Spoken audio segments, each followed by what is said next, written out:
नमस्कार। यहाँ हम बड़ी और मुश्किल लगने वाली खबरों को बिल्कुल आसान भाषा में समझते हैं।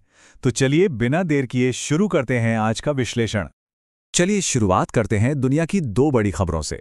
एक तरफ है दुनिया के सबसे बड़े स्पोर्टिंग इवेंट का रोमांच, तो दूसरी तरफ एक सुपर पावर की नई टेक्नोलॉजिकल उड़ान। तो 23वें फीफा वर्ल्ड कप का बुखार चढ़ने लगा है और इसके ऑफिशियल मैस्कॉट्स भी आ गए हैं। और ये सिर्फ प्यारे से कार्टून नहीं है, बल्कि ये तीनों मेजबान देशों की पहचान को दर्शाते हैं। अमेरिका का ताकतवर बाल्ड ईगल क्लच, कनाडा का शांत मूस मेपल और मेक्सिको का फुर्तीला जगुआर जायू। अब खेलों से हटकर नजर डालते हैं एनर्जी सेक्टर की एक बहुत बड़ी खबर पर। रूस ने 2030 तक एक ऐसी न्यूक्लियर टेक्नोलॉजी लाने का ऐलान किया है जो पूरी दुनिया में क्रांति ला सकती है। अब देखिए, इस खबर को ठीक से समझने के लिए पहले ये जानना जरूरी है कि ये न्यूक्लियर फ्यूल साइकिल आखिर होता क्या है। सीधे शब्दों में कहें तो ये परमाणु ईंधन की पूरी कहानी है। जमीन से यूरेनियम निकालने से लेकर उससे बिजली बनाने और फिर जो कचरा बचता है उसे संभालने तक। तो यहाँ पर ना एक बहुत बड़ा फर्क है जिसे समझना जरूरी है। अभी दुनिया में जो सिस्टम चलता है उसे ओपन साइकिल कहते हैं, जिसमें हजारों साल तक खतरनाक कचरा बच जाता है। लेकिन रूस जिस क्लोज साइकिल पर काम कर रहा है वो इसी कचरे को समझिए रिसाइकिल करके दोबारा इस्तेमाल करेगा।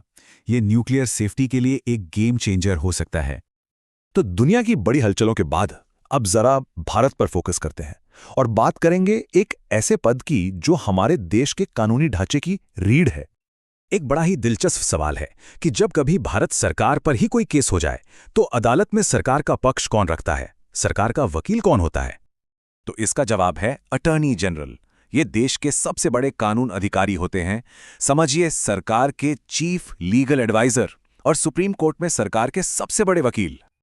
और इसी से जुड़ी ताज़ा खबर यह है कि हमारे मौजूदा अटॉर्नी जनरल आर वेंकट रमणी को 2 साल का एक्सटेंशन मिल गया है। मतलब वो अब सितंबर 2027 तक इस अहम पद पर बने रहेंगे। अब देश के कानूनी गलियारों से निकलकर हम भारत के एनर्जी सेक्टर पर नजर डालते हैं, उन प्रोजेक्ट्स पर जो देश का भविष्य तय कर रहे हैं, न्यूक्लियर और बायोफ्यूल दोनों में। प्रधानमंत्री मोदी ने राजस्थान के बांसवाड़ा में माही बांसवाड़ा न्यूक्लियर पावर प्लांट की नींव रखी है। ये कोई छोटा मोटा प्रोजेक्ट नहीं है, ये एक बहुत बड़ा कदम है भारत की क्लीन एनर्जी क्षमता को बढ़ाने की दिशा में। और एनर्जी सेक्टर से एक और बड़ी खबर आ रही है। सरकार ने भारतीय कंपनियों को 2G यानी सेकेंड जनरेशन इथेनॉल एक्सपोर्ट करने की इजाजत दे दी है।